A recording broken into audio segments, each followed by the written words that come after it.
So this is hosted zone.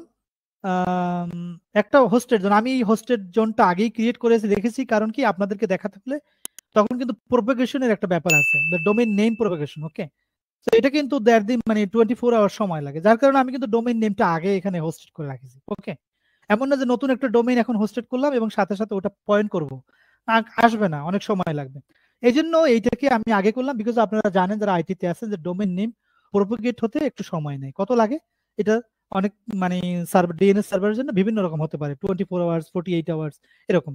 তো এখন radiant IT নামে একটা ডোমেইন আমি আগেই এখানে হোস্টেড করে রেখেছি, যেখানে দেখেন যে নতুন করে একটা ক্রিয়েট করতে হবে, আমাদের এ রেকর্ড ক্রিয়েট করতে হবে। কি করতে হবে যে আমাদের ডিএনএস আছে, এখন ডিএনএস এর এই রেকর্ড দিয়ে আমাদের বুঝিয়ে দিয়ে দিতে হবে যে এটা মানে কোন S3 লিঙ্কের সাথে এটা কানেক্টেড হবে। তো ক্রিয়েট করতে হবে, এখানে ক্রিয়েট করে আমাদের বলে দিতে হবে যে এটাকে রেকর্ড টাইপটা এই রাখতে হবে আমাদের। এখানে কিন্তু বেশ কিছু রেকর্ডস আছে, ডিএনএস রেকর্ডস, এগুলো আমরা ধরবো না, এটা বিভিন্ন পারপাস ইউজ হয়।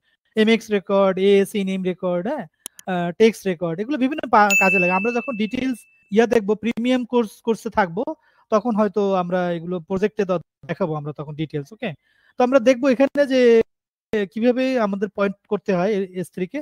এখানে এলিএস করে দিতে হবে, এলিএস করে এখানে বলে দিতে হবে যে এটা কোন S3 ওয়েবসাইট এন্ড পয়েন্ট। ওকে, আমরা কি করেছি, S3 website end point create করেছি, ওটা লিঙ্কটা হলো এন্ড পয়েন্ট।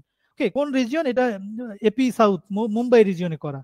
দেখেন একটা আসবে এখানে, দেখেন S3, এই যে রেডিয়েন্ট আইটি, এইটা চলে আসছে। ওই যে রেডিয়েন্ট আইটি কোনো, ওখানে কিন্তু আর কোনো মানে নাই, ফোল্ডার নেই, বা ওখানে আর কোনো বাকেট নেই, শুধু একটা বাকেটই আছে। তো এটাকে আমরা পয়েন্ট করলাম। ওকে, তো ক্রিয়েট রেকর্ড ক্রিয়েট করলাম, এটা রেকর্ড ক্রিয়েট হয়ে যাচ্ছে। radiantit.net এই ডোমেইনের এই রেকর্ড এখন পয়েন্ট করা হয়েছে যে S3 স্ট্যাটিক ওয়েবসাইটের এন্ড পয়েন্টকে। এখন আমরা যদি এখানে S3 যেটা আমরা দেখলাম আগে, যে এন্ড পয়েন্টকে দিয়েও কিন্তু আমরা অ্যাক্সেস করতে পারছি। আমরা যদি S3 ম্যানেজমেন্টে যাই, রেডিয়েন্ট আইটিতে যাই, প্রপার্টিসে যাই, প্রপার্টিসে গিয়ে দেখেন এখানে কিন্তু এই যে শেষের দিকে স্ট্যাটিক ওয়েবসাইট হোস্টিং, এটা কিন্তু ক্লিক করলে কিন্তু আমাদের ওয়েবসাইটটা চলে আসতেছে।